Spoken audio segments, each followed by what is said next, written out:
မင်္ဂလာပါခင်ဗျာ Automotive online training မှာကြိုဆိုလိုက်ပါတယ်မိတ်ဆွေတို့ကိုဒီဗီဒီယိုဖိုင်လေးမှာဘူးသရာပြည့်မျှဝေပေးနေတာကတော့ကားရဲ့ engine ခန်းထဲမှာအရေးကြီးတဲ့ CA wine လို့ခေါ်တဲ့ engine wine တွေ auto Z တွေ coolant တွေ brake C တွေကိုဘယ်လိုပုံစံမျိုးစစ်ဆေးရလဲဆိုတာနဲ့ပတ်သက်ပြီးတော့မိတ်ဆွေတို့ကိုဘူးသရာပြည့်မျှဝေပေးနေတာပဲဖြစ်ပါတယ်ဒီ engine ကတော့ 1VD FTV engine ပဲဖြစ်ပါတယ် Comori engine ပဲဖြစ်ပါတယ်ဒါကတော့ engine coolant ပဲဖြစ်ပါတယ်engine coolant ကတော့ပန်းရောင်ကိုအသုံးပြုထားတာပဲဖြစ်ပါတယ်ပထမဆုံးအနေနဲ့ engine coolant ရဲ့ level ကိုစစ်ဆေးကြမယ်ဒါကတော့ရေပြန်ဘူးပဲဖြစ်ပါတယ်ရေပြန်ဘူးမှာဆိုရင်တော့ full ဆိုတဲ့အမှတ်ရယ် low ဆိုတဲ့အမှတ်ရယ်ဆိုပြီးတော့ရှိပါတယ် engine coolant က full ဆိုတဲ့အမှတ်နဲ့ low ဆိုတဲ့အမှတ်ရဲ့ကြားထဲမှာရှိနေရမှာပဲဖြစ်ပါတယ်တကယ်လို့ low ဆိုတဲ့အမှတ်အောက်ကိုကျနေပြီဆိုရင်တော့ပုံမှန်အနေထားဆိုရင်တော့ coolant ကိုဖြည့်ပြီးတော့သုံးလို့ရပါတယ်ဒါပေမဲ့ပုံမှန်ကတော့ full ဆိုတဲ့အမှတ်နဲ့ low ဆိုတဲ့အမှတ်ရဲ့ကြားထဲမှာရှိနေပြီးတော့ရုတ်တရက် low ဆိုတဲ့အမှတ်အောက်ကိုကျသွားတယ်ဆိုရင်တော့ coolant ယိုစိမ့်နေတာပဲဖြစ်ပါတယ်ဒါဆိုရင်တော့ coolant ယိုစိမ့်နေတဲ့နေရာကိုစစ်ဆေးပေးရမှာပဲဖြစ်ပါတယ်ဒါကတော့ engine coolant ပဲဖြစ်ပါတယ်နောက်တစ်ချက်အနေနဲ့ကတော့ရေတိုင်ကြီးအဖုံးကိုလည်းစစ်ဆေးပေးတင်တာပဲဖြစ်ပါတယ်ဒါကတော့ရေပြန်ဘူးရဲ့အဖုံးပဲရှိပါတယ်ရေတိုင်ကြီးမှာကတော့အဖုံးတော့မပါပါဘူးဒါကိုပဲရေတိုင်ကြီးအဖုံးလို့ခေါ်ရမှာပဲဖြစ်ပါတယ်ရန်ကြီးဖုံးကိုလည်းဖြုတ်ပြီးတော့စစ်ဆေးကြည့်လိုက်မယ်အင်ဂျင်ပူနေတဲ့အချိန်မှာကတော့ဖြုတ်ပြီးမစစ်ဆေးပါနဲ့အတွင်းထဲမှာရှိနေတဲ့ pressure ကကန်ထွက်လာပြီးတော့အပူလောင်နိုင်ပါတယ်သူ့မှာလည်းစီးတွေရှိပါတယ်အဲ့ဒီစီးတွေကောင်းမကောင်းကိုလည်းစစ်ဆေးပေးရမှာပဲဖြစ်ပါတယ်စီးမကောင်းတဲ့အခါမှာဒီနေရာကနေပြီးတော့ရေတွေကရှန့်ပြီးတော့အပြင်ကိုကျမယ်ဒါကြောင့်လည်းရေပြောက်နိုင်ပါတယ်ဒါဆိုရင်ဒီတိုင်းကြီးဖုံးကိုသေချာပြန်ပြီးတော့တက်ဆင်လိုက်မယ်တက်ဆင်လိုက်တဲ့အခါမှာဒီနေရာမှာ လော့လေးရှိပါတယ်လော့ကြအောင်တော့လှည့်ဖို့လိုပါတယ်တကယ်လို့လော့မကြဘူးဆိုရင်တော့ဒီဖုံးကျွတ်ထွက်ပြီးတော့ engine overheat ဖြစ်နိုင်ပါတယ်ဒီကနေပြီးတော့ရေတွေရှန့်ကြမယ်ရေခမ်းပြီးတော့ engine overheat ဖြစ်နိုင်ပါတယ်နောက်တစ်ချက်အရေးကြီးဆုံးဖြစ်တဲ့ engine wine ကိုစစ်ဆေးကြမယ်ဒါကတော့ engine wine ဂိတ်တံပဲဖြစ်ပါတယ်ဒါကတော့ engine wine ထည့်တဲ့အပေါက်ပဲဖြစ်ပါတယ် engine wine ဂိတ်တံကိုထုတ်ပြီးတော့စစ်ဆေးကြည့်မယ်engine wine ဂိတ်တံကိုထုတ်ပြီးတော့စစ်ဆေးလိုက်တဲ့အခါမှာ engine wine ပမာဏကဒီနေရာကနေပြီးတော့ဒီနေရာရဲ့ဂျာထဲမှာရှိနေရမှာပဲဖြစ်ပါတယ်ဒီနေရာလေးကတော့ low ဆိုတဲ့အမှတ်ပဲဖြစ်ပါတယ်ဒီနေရာကတော့ full ဆိုတဲ့အမှတ်သို့မဟုတ် high ဆိုတဲ့အမှတ်ပဲဖြစ်ပါတယ်အဲ့ဒီအမှတ်ရဲ့ဂျာထဲမှာအလဲလောက်ဆိုရင်လည်းပြဿနာမရှိပါဘူးသို့မဟုတ်ဒီ full ဆိုတဲ့အမှတ်နားကိုရောက်နေတယ်ဆိုရင်လည်းပြဿနာမရှိပါဘူးအဲ့လိုမဟုတ်ဘဲနဲ့အဲ့ဒီအမှတ်အောက်ကိုကျနေတယ် low ဆိုတဲ့အမှတ်အောက်ကိုကျနေတယ်ဆိုရင်တော့ engine wine ညော့နေပါပြီဒါဆိုရင်တော့ engine wine ကဘယ်နေရာမှာယိုစိမ့်နေရလဲပုံမှန်ပဲထည့်တဲ့အချိန်မှာနည်းနေရလားဆိုတာကိုစစ်ဆေးပြရမှာပဲဖြစ်ပါတယ်ထည့်တဲ့အချိန်မှာကတော့ full ထိထည့်ထားတယ်ဒါပေမဲ့ engine wine ကပျောက်နေတယ်ဆိုရင်တော့တနေရာမှာပဲယိုစိမ့်နေရလားသို့မဟုတ်တာဘူချာချာပါတဲ့ကားတွေမှာဆိုရင်တာဘူချာချာပဲ engine wine ယိုစိမ့်နေရလားတခြားသောအစိတ်ပိုင်းနေရာပဲယိုစိမ့်နေရလားဆိုတာကိုစစ်ဆေးပြရမှာပဲဖြစ်ပါတယ်ဒါဆိုရင် engine wine ဂိတ်တံကိုပြန်ပြီးတော့ထည့်လိုက်မယ်နောက်တစ်ချက်အနေနဲ့ကတော့ brake C ကိုစစ်ဆေးကြည့်မယ်ဒါကတော့ brake C ပဲဖြစ်ပါတယ် brake fluid လို့လည်းရေးထားပါတယ်ညမှာမိတ်ဆွေတို့အနေနဲ့တစ်ချက်သတိထားမှာကတော့ brake C က DOT3 ကို .3 ကိုအသုံးပြုခိုင်းတာပဲဖြစ်ပါတယ်တချို့ကားတွေမှာဆိုရင်တော့ .4 ကိုအသုံးပြုခိုင်းပါတယ် .4 အသုံးပြုခိုင်းတဲ့ကားတွေမှာ .3 ကိုအသုံးပြုလို့မရပါဘူး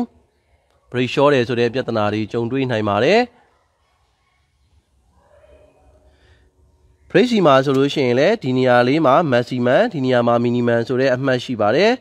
ဒီနေရာမှာရှိနေတဲ့ maximum အမှတ်နဲ့ minimum အမှတ်ရဲ့ကြားထဲမှာ brake C ရဲ့ level ရှိနေရမှာပဲဖြစ်ပါတယ်အလွယ်ဆုံးပြောမယ်ဆိုရင်တော့ maximum အမှတ်နားထိရောက်နေရမှာပဲဖြစ်ပါတယ်အဲ့ဒီအမှတ်ထက်လည်းမကျော်ပါစေနဲ့ minimum အောက်ကိုလည်းမကျပါစေနဲ့တကယ်လို့ brake pad တွေ brake shoe တွေပါနေတဲ့အခါမှာ minimum အောက်ကိုကျသွားနိုင်ပါတယ်ဒါကတော့ brake C ရောတာမဟုတ်ဘဲနဲ့ brake pad တွေ brake shoe တွေပါတာကြောင့်ဖြစ်နိုင်ပါတယ်ဒါဆိုရင်လည်း brake pad တွေ brake shoe တွေကိုစစ်ဆေးမယ် brake C ယိုစိမ့်နေရလားဆိုတာကိုလည်းစစ်ဆေးပြရမှာပဲဖြစ်ပါတယ်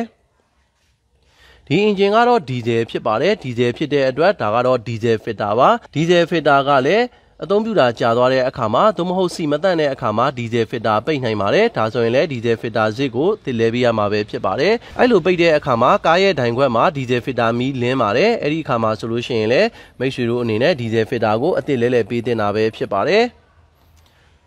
နောက်တစ်ချက်အရေးကြီးဆုံးကတော့ဗာလဲဆိုတော့ power steering ပဲဖြစ်ပါတယ် power steering fluid ပါ power steering fluid မှာဆိုလို့ရှိရင်လည်းအမှတ်တွေရှိပါတယ်ပူနေတဲ့အချိန်မှာစစ်ဆေးတာရဲ့အေးနေတဲ့အချိန်မှာစစ်ဆေးရရဲဆိုပြီးတော့ရှိပါတယ်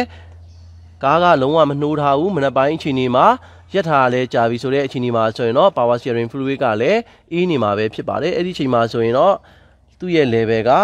6ဆိုတဲ့ maximum ရဲ့6ဆိုတဲ့ minimum ရဲ့ကြားမှာရှိနေရမှာပဲဖြစ်ပါတယ်တကယ်လို့ကားကမောင်းထားတယ်အသုံးပြုထားတယ်ဆိုရင် steering ရလည်းလှည့်ထားတယ်ဆိုတဲ့အချိန်မှာ power steer လည်းပူနေမှာပဲဖြစ်ပါတယ်အဲ့ဒီအချိန်မှာဆိုရင်တော့ hot maximum ရဲ့ hot minimum ရဲ့ကြားထဲမှာရှိနေရမှာပဲဖြစ်ပါတယ်ဒါကတော့ power steering fluid ပဲဖြစ်ပါတယ် power steering fluid ရဲ့အစား ADS ကိုလည်းအသုံးပြုလို့ရတာပဲဖြစ်ပါတယ်နောက်တစ်ချက်အရေးကြီးတာကတော့ battery ပဲဖြစ်ပါတယ်ကား battery ကလည်းအရန်ကိုအရေးကြီးပါတယ်နောက်ပိုင်းအသုံးပြုလာတဲ့ battery တွေကတော့ maintenance free အမျိုးအစားတွေပဲဖြစ်ပါတယ်ဒီနေရာလေးကတော့ battery ကောင်းမကောင်းစစ်ဆေးတဲ့ indicator လေးပဲဖြစ်ပါတယ်ဒီနေရာမှာကတော့အမှတ်သားလေးနဲ့ပြထားပေးပါတယ်ဒီလိုအနေထားပေါ့နော်အပြင်ပတ်ချာလဲကနီနေမယ်အလဲကဖြူနေမယ်ဆိုရင်တော့ဘက်ထရီကလဲပေးသင့်ပါတယ်တကယ်လို့ပတ်ချာလဲကဖြူနေတယ်အလဲကနီနေတယ်ဆိုရင်တော့ဘက်ထရီကိုအားပြန်သွင်းပေးသင့်တာပဲဖြစ်ပါတယ်တကယ်လို့ပတ်ချာလဲကပြာနေတယ်အလဲကနီနေတယ်ဆိုရင်တော့ကောင်းပါတယ်ဒါဆိုရင် indicator လေးမှာစစ်ဆေးကြည့်လိုက်မယ် indicator ကတော့အလဲကနီနေတယ်ပတ်ချာလဲကဖြူနေတာပဲဖြစ်ပါတယ်ဒါဆိုရင်တော့အလဲကဖြစ်တဲ့ charge require လို့ခေါ်တဲ့ဘက်ထရီအားပြန်သွင်းပေးသင့်တာပဲဖြစ်ပါတယ်ဘက်ထရီအားဝတ်သွားတဲ့အခါမှာလည်းညဘက်မောင်းနေတဲ့အချိန်မှာမီးကြီးဖွင့်မရတဲ့ပြဿနာတွေဟွန်တီမရတဲ့ပြဿနာတွေအင်ဂျင်လုံးဝနှိုးမရတဲ့ပြဿနာတွေဒီကြုံတွေ့နိုင်ပါတယ်ဒါကြောင့်မို့ဘက်ထရီကိုလည်းတေချာစစ်ဆေးပေးသင့်တာပဲဖြစ်ပါတယ်နောက်တစ်ချက်အရေးကြီးတာကတော့ engine lisit ပဲဖြစ်ပါတယ်ဒါကတော့ air cleaner လို့ခေါ်တဲ့ engine lisit ပဲဖြစ်ပါတယ်ဒါဆိုရင် engine lisit ရဲ့အထိုင်လေးကိုဖြုတ်လိုက်မယ်ဒီရဲ့အတွင်းထဲမှာကတော့ engine lisit ကိုထည့်ထားတာပဲဖြစ်ပါတယ် engine lisit ကလည်းအသုံးပြုတာကြာသွားတဲ့အခါမှာဖုန်နေမှုန်နေကြတဲ့ကိုဖြတ်ပြီးမောင်းတဲ့အခါမှာကြီးပိတ်နိုင်ပါတယ် engine lisit မကောင်းတဲ့အခါမှာဆိုရင်လည်း engine ဆိုးကျိုးတွေအများကြီးပဲဖြစ်နိုင်ပါတယ်ဒါကြောင့်မို့ engine lisit ကိုလည်းပုံမှန်စစ်ဆေးပေးသင့်ပါတယ် engine wine လဲတဲ့အခါတိုင်း engine lisit ကိုပုံမှန်စစ်ဆေးပေးသင့်ပါတယ်လိုအပ်တယ်ဆိုတော့ engine lisit ကိုလဲပေးသင့်တာပဲဖြစ်ပါတယ်ဒါကတော့ပုံမှန်စစ်ဆေးနေကြဖြစ်တဲ့ CA ဝိုင်ကိုအလွယ်ကူဆုံးစစ်ဆေးတာပဲဖြစ်ပါတယ်ကားကခီးမထွက်ခင်မှာကိုယ်တိုင်စစ်ဆေးနိုင်တဲ့ CA ဝိုင်တွေကိုစစ်ဆေးမယ်စစ်ဆေးပြီးလိုအပ်တယ်ဆိုရင်တော့ workshop မှာပြုပြင်မယ်